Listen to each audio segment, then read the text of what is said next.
Sir, ಈಗ ಕಾಂಗ್ರೆಸ್ ಪತನ ಆಗುತ್ತೆ ಸರ್ಕಾರ ಈ ಒಳಜಗಳದಿಂದ ಅಂತ ತಾವು ಏನೊಂದು ಸ್ಟೇಟ್ಮೆಂಟ್ ಕೊಟ್ಟಿದ್ರಿ. ಸೊ ತಾವು ನಿರೀಕ್ಷಿಸ್ತಾ ಇದ್ದೀರಾ ಇದು ಬಿದ್ದೋಗುತ್ತೆ ಸರ್ಕಾರ ಅಂತ? ಮೇಡಮ್, ನಾನು ಒಂದು ಮಾತು ಹೇಳ್ತೀನಿ.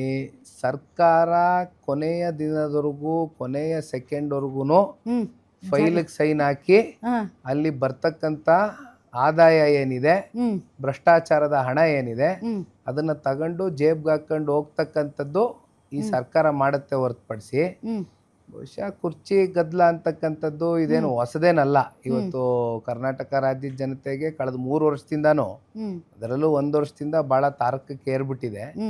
ಇದು ಎಲ್ಲೋ ಒಂದು ಕಡೆ ನನಗೆ ಒಂದು ರೀತಿ ಕಾಂಗ್ರೆಸ್ನ ರಾಷ್ಟ್ರೀಯ ಅಧ್ಯಕ್ಷರು ಕೊಟ್ಟಿರ್ತಕ್ಕಂಥ ಹೇಳಿಕೆ ನೋಡಿದಾಗ, ಅವ್ರ ಕಡೆ ಅವ್ರ ಅಂಗಳಕ್ಕೆ ಬಾಲ್ ತಿರುಗಿದಾಗ ಎಲ್ಲೋ ಒಂದು ಕಡೆ ಅವರು ಹೈಕಮಾಂಡ್ ಜೊತೆ ಕೂತು ಚರ್ಚೆ ಮಾಡ್ತೀನಿ ಅಂತಕ್ಕಂಥ ಮಾತನ್ನು ಹೇಳ್ತಾರೆ. ಅಂದರೆ ಮತ್ತು ಹೈಕಮಾಂಡು ಕೂಡ ಈ ವಿಚಾರಕ್ಕೆ ಸಂಬಂಧಪಟ್ಟಂತೆ ಇಷ್ಟೆಲ್ಲ ಬೀದಿನಲ್ಲಿ ರಂಪಾಟ ಆಗ್ತಾ ಇದೆ, ಮೀಡಿಯಾಗಳಲ್ಲಿ ಡಿಬೇಟ್ಸ್ ನಡೀತಾ ಇದೆ, ಸಾರ್ವಜನಿಕರು ಚರ್ಚೆ ಮಾಡ್ತಾ ಇದ್ದಾರೆ, ವಿರೋಧ ಪಕ್ಷದವರು ಕೂಡ ಇದ್ರ ಬಗ್ಗೆ ಚರ್ಚೆ ಮಾಡ್ತಾ ಇದ್ದಾರೆ. ಬಟ್ ಯಾರು ಕೂಡ ಇಂಟರ್ಫಿಯರೆನ್ಸ್ ಆಗಿ ಇದನ್ನು ಒಂದು ತಾರ್ಕಿಕ ಹಂತಕ್ಕೆ ತಗೊಂಡು ಹೋಗ್ತಕ್ಕಂಥದ್ದಕ್ಕೆ ಧೈರ್ಯ ಮಾಡ್ತಾ ಇಲ್ಲ.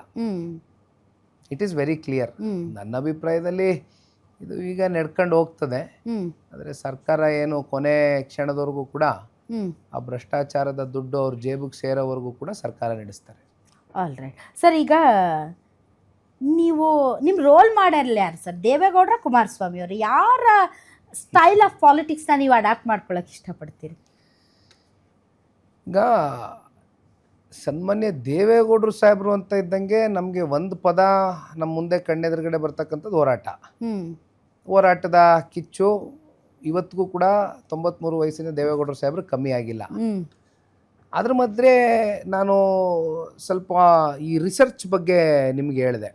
ಸನ್ಮಾನ್ಯ ದೇವೇಗೌಡರು ಸಾಹೇಬ್ರಿಗೆ ಯಾವುದಾದ್ರೂ ಒಂದು ವಿಚಾರದ ಬಗ್ಗೆ ಡೀಪ್ ಆಗಿ ಅನಲೈಸ್ ಮಾಡ್ತಕ್ಕಂಥದ್ದಕ್ಕೆ ಇವತ್ತು ಅವರು ಲೋಕಸಭೆಗೆ ಹೋಗಿ ಯಾವುದಾದ್ರೂ ಒಂದು ವಿಚಾರವಾಗಿ ಚರ್ಚೆ ಮಾಡ್ತಾರೆ ಅಂದರೆ ಹಿಂದಿನ ದಿನ ಅವರು ಪ್ರಿಪ್ರೇಷನ್ ಆಗ್ತಕ್ಕಂಥದ್ದು ಇದೆಯಲ್ಲ, ಅದು ಈ ವಯಸ್ಸಿನಲ್ಲೂ ಕೂಡ ನಾನು ಕಣ್ಣಾರೆ ನೋಡಿರ್ತಕ್ಕಂಥದ್ದು. ಬಹುಶಃ ಅವ್ರಿಗೆ ಎಷ್ಟು ಕಮಿಟ್ಮೆಂಟ್ ಇದೆ, ಆಮೇಲೆ ಆ ವಿಚಾರದ ಬಗ್ಗೆ ನನಗೆ ಡೀಪ್ ನಾಲೆಡ್ಜ್ ಇರಬೇಕು ನಾನು ಮಾತಾಡಬೇಕಾದ್ರೆ ಅಂತಕ್ಕಂಥದ್ದು ಅವ್ರ ಮನಸ್ಸಲ್ಲೇನಿದೆ. ಬಹುಶಃ ಇದನ್ನ ನಾನೊಬ್ಬನೇ ಅಲ್ಲ, ರಾಜಕಾರಣಕ್ಕೆ ಬರ್ತಕ್ಕಂಥ ಯುವ ಪೀಳಿಗೆ ಏನಿದೆ ಇದನ್ನ ಫಾಲೋ ಮಾಡಬೇಕಾಗ್ತದೆ. ಯಾಕೆಂದ್ರೆ ಯಾವುದೇ ವಿಚಾರದ ಬಗ್ಗೆ ಡೀಪ್ ಅನಲೈಸೇಷನ್ ನಾವು ಯಾವ್ದಾರು ಮಾತಾಡೋದಕ್ಕಿಂತ ಮುಂಚಿತವಾಗಿ ಮಾಡ್ಕೊಳ್ಬೇಕಾಗ್ತದೆ.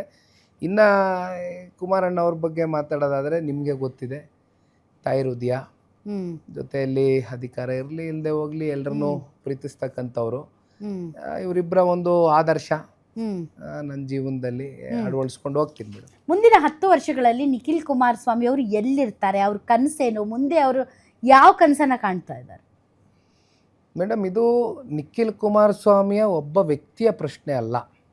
ಯಾಕೆ ನಿಮಗೆ ಮಹತ್ವಾಕಾಂಕ್ಷೆ ಇರಬಾರ್ದಾ? ಅಲ್ಲ, ಖಂಡಿತ ಇದೆ, ಇಲ್ಲ ಅಂತ ನಾನು ಹೇಳ್ತಾ ಇಲ್ಲ. ಇಲ್ಲೇ ಇಲ್ಲ ಅಂತ ಹೇಳ್ತಕ್ಕಂಥವನು ರಾಜಕಾರಣಿನೇ ಅಲ್ಲ, ಆದರೆ ಸನ್ಯಾಸಿ ಆಗ್ಬೇಕಷ್ಟೆ. ಆದರೆ ಒಂದು ನಾನು ಭಾಳ ಸ್ಪಷ್ಟವಾಗಿ ಹೇಳೋವಂಥದ್ದು ಮೇಡಮ್, ನಾವೆಲ್ಲರೂ ಇವತ್ತು ಪ್ರತಿನಿಧಿಸ್ತಾ ಇರ್ತಕ್ಕಂಥದ್ದು ಅಥವಾ ರಾಜಕಾರಣವನ್ನು ಮಾಡ್ತಾ ಇರ್ತಕ್ಕಂಥದ್ದು ಜನತಾದಳ ಪಕ್ಷದ ಒಂದು ನೆರಳಿನಲ್ಲಿ. ಹಾಗಾಗಿ ನನ್ನ ಮುಂದೆ ಇರ್ತಕ್ಕಂಥ ಕಲ್ಪನೆ ಇಷ್ಟೇ, ಕೇಡರ್ನ ಕಟ್ಟಬೇಕಾಗ್ತದೆ. ಇನ್ನು 25 ವರ್ಷಗಳ ಕಾಲ ಈ ಪಕ್ಷ ಸದೃಢವಾಗಿ ಬೆಳೆಸ್ತಕ್ಕಂಥದ್ದಕ್ಕೆ ನಂದಾದಂಥ ಕೆಲವೊಂದಷ್ಟು ಆಲೋಚನೆಗಳು, ಚಿಂತನೆಗಳನ್ನ ಇಟ್ಕೊಂಡಿದ್ದೀನಿ. ರೋಡ್ ಮ್ಯಾಪ್ ಅಂತಕ್ಕಂಥದ್ದು ಪ್ರಾರಂಭದಲ್ಲಿ ನಿಮಗೊಂದು ಹೇಳಿದೆ, ಸಂಘಟನೆ ಸಂಘರ್ಷ ಅಂತ.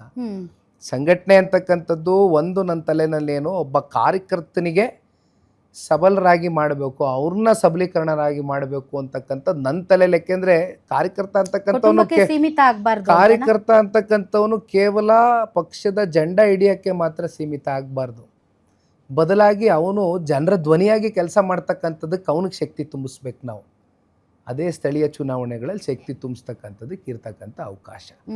ಹಾಗಾಗಿ ಅವರು ಶಕ್ತಿಯುತರಾದರೆ, ಅವರು ಸಬಲರಾದರೆ ಬಹುಶಃ ನಿಖಿಲ್ ಕುಮಾರಸ್ವಾಮಿ ಇರ್ಬೋದು, ಇಂಥ ನಿಖಿಲ್ ಕುಮಾರಸ್ವಾಮಿ 100 ನಿಖಿಲ್ ಕುಮಾರಸ್ವಾಮಿಗಳನ್ನ ಹುಟ್ಟಾಕ್ತಕ್ಕಂಥ ಸಾಮರ್ಥ್ಯ ನಮ್ಮ ಪಕ್ಷದ ಕಾರ್ಯಕರ್ತರಲ್ಲಿ ತುಂಬಿಸ್ಬೇಕು ಅಂತಕ್ಕಂಥದ್ದೇ ನನ್ನಲ್ಲಿರ್ತಕ್ಕಂಥ ಒಂದು ದೃಢ ಸಂಕಲ್ಪ. ಸೊ ಮುಂದಿನ 10 ವರ್ಷಗಳಲ್ಲಿ ತಾವು ರಾಜ್ಯ ಸರ್ಕಾರದ ಭಾಗವಾಗಿ ಇರ್ತೀರಿ? ಹೋಪ್ಫುಲಿ 28ರಲ್ಲೇ ರಾಜ್ಯ ಸರ್ಕಾರದ ಭಾಗವಾಗಿರ್ತೀನಿ ಮೇಡಮ್. ಈಗ ಏನೋ ಬಹಳ ವಿಚಾರಗಳು ಓಡಾಡ್ತಾ ಇದ್ದಾವೆ ಸರ್. DCM ಆಗ್ತಾರೆ ಮುಂದೆ, ಏನಾದರೂ BJP ಆ್ಯಂಡ್ JDS ಮೈತ್ರಿ ಆದರೆ ನಿಖಿಲ್ ಕುಮಾರಸ್ವಾಮಿ ಅವರು DCM ಆಗ್ಬೋದು ಅಂತ. ಸೊ ಆ ಥರದ್ದು ಏನಾದರೂ ಡಿಸ್ಕಷನ್ಸ್ ಇದೆಯಾ ಸರ್? ಕಿಂಚಿತ್ತು ಕೂಡ ನನಗೆ ಆ ರೀತಿಯಾದಂಥ ಇವತ್ತಿನ ತತ್ಕ್ಷಣ ಆ ರೀತಿ ಆಲೋಚನೆಗಳಿಲ್ಲ ಮೇಡಮ್. ನನ್ನ ಆಲೋಚನೆಗಳಿರ್ತಕ್ಕಂಥದ್ದಿಷ್ಟೇ, ಒಂದು ಒಳ್ಳೆಯ ಜನಪರವಾದಂಥ ಒಂದು ಸರ್ಕಾರ ಕರ್ನಾಟಕ ರಾಜ್ಯಕ್ಕೆ ಕೊಡಬೇಕಾಗತ್ತೆ. ಇವತ್ತಿಬ್ಬರು ಒಂದು ಒಳ್ಳೆ ಉದ್ದೇಶಕ್ಕೆ ಕೈ ಜೋಡಿಸಿದ್ದೀವಿ. ನಾನು ಹೇಳದ್ನಲ್ಲ, ಆ್ಯಕ್ಚುಲಿ ಇಲ್ಲಿವರೆಗೂ ಕೂಡ ಪ್ರಿಪೋಲ್ ಅಲಯನ್ಸ್ಗಳು ನಮ್ಮ ರಾಜ್ಯದಲ್ಲಿ ಬಹಳ ವರ್ಷಗಳಾಗಿತ್ತು. ಯಾವತ್ತೂ ಕೂಡ ಪ್ರಿಪೋಲ್ ಅಲಯನ್ಸ್ಗಳಾಗಿಲ್ಲ. ಎಲ್ಲವೂ ಕೂಡ ಚುನಾವಣೆಯ ಒಂದು ಫಲಿತಾಂಶ ಬಂದ ಮೇಲೆ ಪೋಸ್ಟ್ಪೋಲ್ ಆಗಿರ್ತಕ್ಕಂಥ ಅಲಯನ್ಸು. ಸೊ ಈ ಅಲಯನ್ಸ್ ಪ್ರಿಪೋಲ್ ಆಗಿರ್ತಕ್ಕಂಥ ಹಿನ್ನೆಲೆಯಲ್ಲಿ ಗೊತ್ತಿಲ್ಲ, ನೀವು ಏನೋ ಹೇಳ್ತಾ ಇದ್ರಿ.